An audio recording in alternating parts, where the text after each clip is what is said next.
ازيكم؟ انا هبه ودي قناتي. النهارده مع بعض هنعمل كيك التوفي. كيكه سهله ولذيذه وهتعجبكم قوي.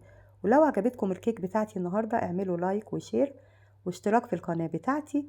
ويلا نبدا. اولا للكيك محتاجين كوبايه ونص دقيق في المصفى وتتنخل بالشكل ده. بعد كده هنضيف لها معلقه كبيره نشا ونص معلقه كبيره بيكنج باودر ورشه ملح. هنقلب بقى كل المكونات دي مع بعض كويس كده وهنركنها دلوقتي. بعد كده باقي المكونات في درق الخلاط.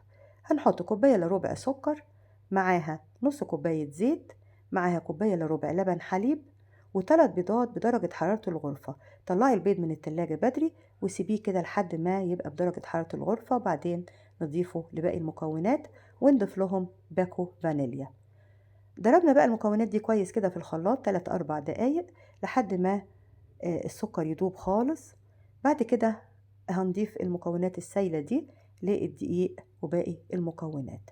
قلبيهم بقى كويس مع بعض بالشكل ده لحد ما ناخد القوام الكريمي الحلو بتاع الكيك. الفرن دلوقتي انا مشغلاه على درجة حرارة 180. هنحطها على الرف الوسطاني. اخدت حوالي 35 دقيقة. شايفة القوام بتاع الكيك؟ احنا عايزينه بالظبط كده. في صينية بقى بايركس حطيت معلقة زيت وبالفرشة دهنت كده الصينية من تحت ومن الجناب. ممكن تحطي في صينية مستطيلة زي ما عملت كده أو في مدورة، صينية مدورة هيبقى الشكل برضو جميل اللي يريحك.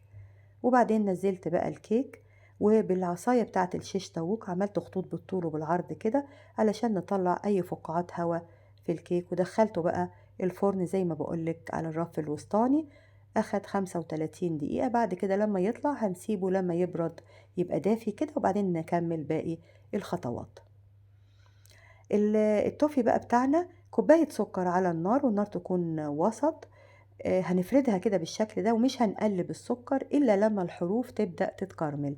يعني الحروف بتاعة السكر تبدأ يبقى لونها عسلي.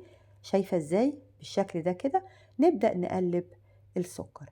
نقلبه بقى لحد ما يدوب خالص. بعد كده اما ياخد اللون العسلي الجميل كده ما يبقاش غامق معاكي علشان ما يبقاش ممرر بالشكل ده. هنحط له معلقتين زبدة. هنقلب بقى الزبدة لحد ما تدوب، وبعد كده هنضيف كوباية مية، كوباية مية باردة عادي. وخدي بالك وانتي بتحطيها شايفة طبعا البخار اللي طالع لا تتلسوعي. داب بقى كده دابت المية في الكراميل. هنبدأ نضيف آخر إضافة ليها اللي هي كوباية لبن حليب، عليها معلقة نشا. ندوب النشا كويس في اللبن وبعدين نحطها على الكراميل. كده عملنا مهلبية التوفي، طعمها جميل قوي ولذيذة جدا. هتقلبي كده والنار تكون هادية لحد ما النشا بقى يبدأ يتخن كده المهلبية وتاخد القوام ده كده. ممكن زي ما بقولك المهلبية دي تقدميها كحاجة حلوة لوحدها في طبق تقديم حلوة كده وتزينيها بأي حاجة. طعمها حلو جدا. أخدتها بقى في بولة بره ولما بردت ضفت لها شوية بندق كده مكسر، ودي الحاجة الوحيدة اللي مش اقتصادية في الوصفة. ممكن نستبدلها بفول سوداني أو ممكن نلغيها خالص ونحط التوفي سادة اللي يريحك. الكيك بقى طلع، سبته لما برد خالص بقى يعني ايه دافي كده. وبعدين كوباية لبن حليب وبدأت أشرب بيها الكيك بالشكل ده.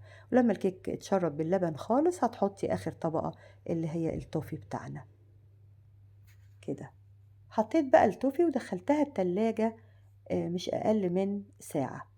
تفردي بقى التوفي كده بالمعلقة تساوي الوش. ولما يدخل بقى التلاجة هو طبعا لسه كده يعني مش متماسك قوي. لما يدخل التلاجة هيبقى متماسك اكتر ويبقى شكل الخرطة حلو كده. ساعة واحدة في التلاجة وتطلعيه. ادي شكلها لما طلعت. تقطعي بقى وتقدميها بألف هنا. طبعا زي ما بقولك كل مكوناتها هتلاقيها عندك في البيت، هي اقتصادية جدا. ما عدا بس البندق احنا ممكن نستبدله بالفول السوداني او نلغيه خالص. شوفي بقى حاجة حلوة زي دي لو اشتريتيها من بره هتكلفك قد ايه. عملناها بطريقة سهلة ولذيذة جدا وبمكونات كلها موجودة معانا في البيت وبألف هنا. ولو عجبتك الكيك النهاردة اعملي لايك وشير واشتراك في القناة بتاعتي. وباي باي.